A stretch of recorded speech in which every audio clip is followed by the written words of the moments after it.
Hello everyone. आज हम पढ़ेंगे एक मेन मसल शोल्डर के अराउंड, जो शोल्डर को उसकी शेप देती है, उसका कंटूर देती है, और वो मसल है हमारी deltoid muscle.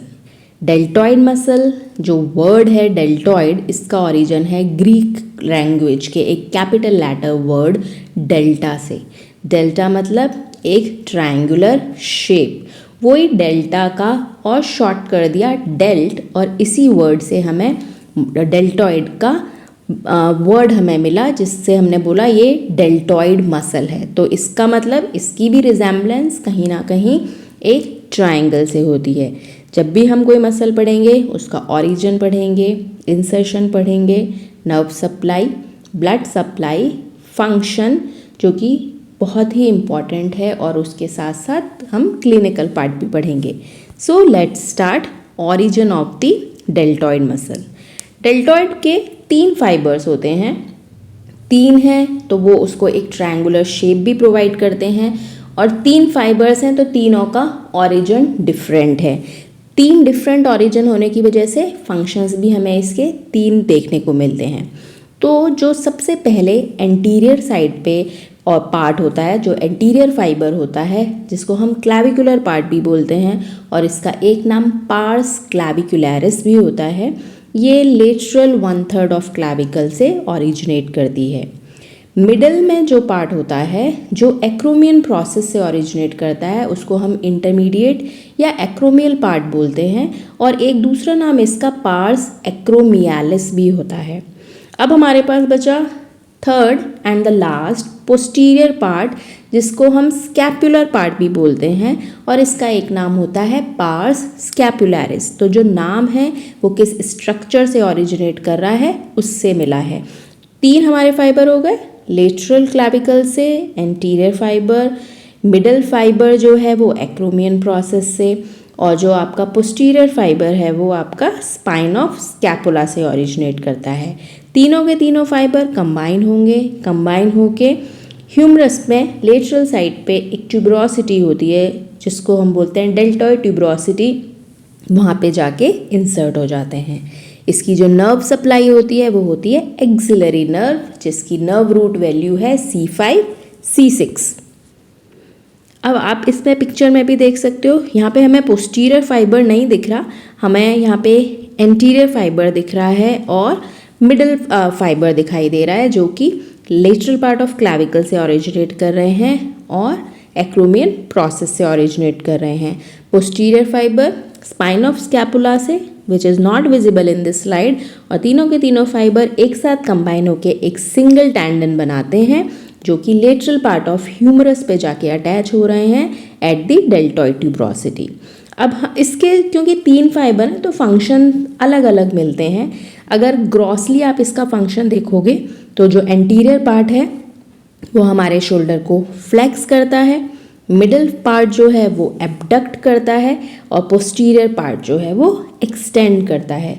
Nerve supply as already discussed, axillary nerve, root value C5 C6।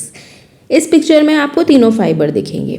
एक सबसे आगे की तरफ आप देख सकते हो origin of the anterior fibre, जो कि लेटरल क्लैविकल से ओरिजिनेट कर रहे हैं। उसके बाद हम देखते हैं origin of the lateral fibres of the acromion process, जो कि मिडल में आ रहे हैं। उसके बाद सबसे पीछे की तरफ आप देखोगे origin of the posterior fibre, which are originating from spine of scapula. तीनों के तीनों फाइबर मिले तो अगर आप इसकी शेप देखोगे तो ये हमें एक ट्रायंगल जैसी शेप दिखता है, एक डेल्टा जैसा दिखाई देता है, इसीलिए इस मसल का नाम भी डेल्टॉइड है। तीनों फाइबर्स मिलके डेल्टॉइड ट्यूबरोसिटी पे जाके इंसर्ट हो गए। तो ये हमारी एक मसल कंप्लीट, हमने ओरिजिन देख लिया, इसका इंसर्शन देख लिया। जो इसकी ब्लड सप्लाई होती है वो होती है thoracoacromial artery, anterior and posterior humeral circumflex artery. तो जो मेन आर्टरी है वो थोरैको एक्रोमियल आर्टरी है, और फिर इसके बाद anterior and posterior humeral circumflex artery. Circumflex का मतलब होता है जो कि चारों तरफ से कवर करता है, तो यहाँ पे एंटीरियरली और पोस्टीरियरली ह्यूमरल आर्टरी प्रेजेंट होती है, क्योंकि ये ह्यूमरस को चारों तरफ से कवर कर लेती है। Nerve supply axillary nerve. इस डायग्राम में भी और आप आप और क्लियरली देख सकते हैं। यहाँ पे हमें ऊपर वाले पिक्चर में डेल्टॉइड के पोस्टीरियर फाइबर भी दिख रहे हैं, मिडल फाइबर भी दिखाए गए हैं और एंटीरियर फाइबर बहुत क्लियरली नहीं है, but you can make out कि हाँ ये तीनों मिलके एक डेल्टा शेप स्ट्रक्चर बना रहे हैं। कंबाइंड फॉर्म में हम इसको डेल्टॉइड बोल रहे हैं। अब इसका क्लिनिकल एनाटमी से पहले हम इसके एक बार फंक्शंस दोबारा देखते हैं। जब आप इसका फंक्शन देखोगे तो उसके लिए पहले हम इसका डायग्राम देखते हैं, डायग्राम से अच्छे से समझ आता है। तो आप देखो, जो एंटीरियर फाइबर है जो कि क्लैविकल से ओरिजिनेट कर रहा है, उसका जो मेन फंक्शन है वो तो क्या है, फ्लेक्शन है। मिडल फाइबर का एब्डक्शन है, पोस्टीरियर फाइबर का एक्सटेंशन है। लेकिन अगर ये तीनों के तीनों फाइबर कंबाइंड फॉर्म में कॉन्ट्रैक्ट करते हैं तो ये जो मेन फंक्शन प्रोड्यूस करते हैं वो होता है एब्डक्शन ऑफ द शोल्डर। और जब भी हमें इस डेल्टॉइड का मैक्सिमम एफर्ट देखना है तो आर्म को मीडियल रोटेशन में करने के बाद आप ये मूवमेंट शुरू करेंगे तो will get the maximum effort by the deltoid muscle. तो ध्यान रखना है, anterior fibre flexion, middle fibre abduction, posterior fibre extension, और कंबाइंड फॉर्म में ये क्या बनाते हैं, इट कॉजेज एब्डक्शन। और मैक्सिमम एफर्ट के लिए आप शोल्डर को मीडियल रोटेशन में रख सकते हो।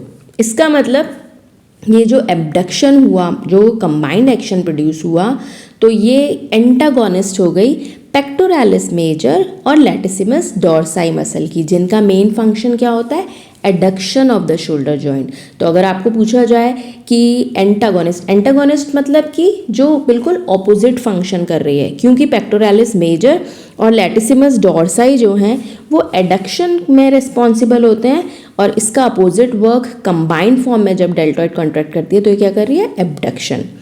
अब जो एंटीरियर फाइबर होते हैं डेल्टॉइड के, वो सबस्कैपुलैरिस के साथ भी मिलके काम करते हैं, लेट्स के साथ, लैटिसिमस डॉर्साई के साथ मिलके भी काम करते हैं।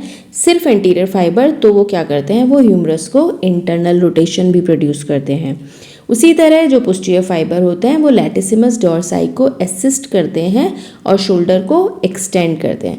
देखो, अगर आपको बहुत इंडिविजुअल फाइबर का और मसल के साथ कंबाइंड फंक्शन नहीं याद रहते तो आप ये चार चीज़ ज़रूर ध्यान रखेंगे, anterior fibre flexion, middle fibre abduction and posterior fibre extension, and fourth is combined action produces abduction.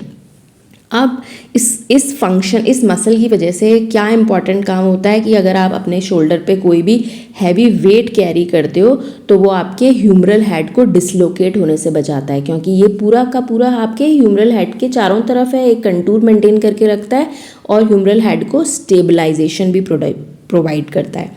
अब हम इसकी देख लेते हैं, नेक्स्ट है क्लिनिकल पार्ट, कि इसमें ऐसी कौन कौन सी कंडीशंस हैं जो डेल्टॉइड में देखने को मिलती हैं।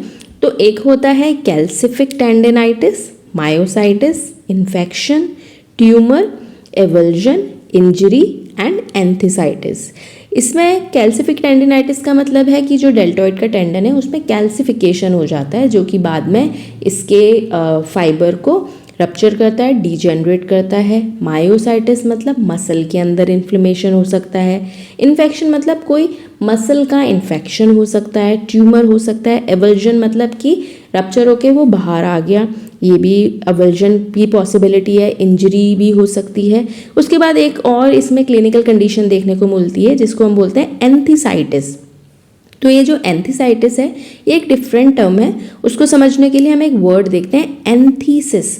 एंथीसिस क्या होता है, ये वो जगह होती है जहाँ पे टेंडन या लिगामेंट बोन के साथ अटैच होते हैं, उसको हम बोलते हैं एंथीसिस। जब इस रीजन का इन्फ्लेमेशन हो जाता है तो उसको हम बोलते हैं एंथीसाइटिस। तो ध्यान रखना है, एंथीसिस क्या है, this is the site of attachment of tendon, ligament, fascia और कैप्सूल टू बोन। मतलब जहाँ भी ये सॉफ्ट टिश्यू जो है हमारे बोन के साथ अटैच होते हैं, उस अटैचमेंट के बीच में जो स्ट्रक्चर होता है उसको हम बोलते हैं एंथीसिस। और ये जो एंथीसिस होते हैं वो भी, उसके कई सारे टाइप्स हैं, वो हम आगे नेक्स्ट लेक्चर्स में डिस्कस करेंगे। तो आज के लिए हमने डिस्कस किया deltoid, origin, insertion, function, nerve supply. इसको आपको रिवाइज करना है, जितना रिवाइज करेंगे उतना अच्छे से ध्यान रखेंगे। नेक्स्ट वीडियो में हम ऐसे ही कुछ और अपर लिम्ब की मसल्स के बारे में पढ़ेंगे। And very important thing, very important thing, if you haven't subscribed this channel, please subscribe and share with your friends. Thank you so much.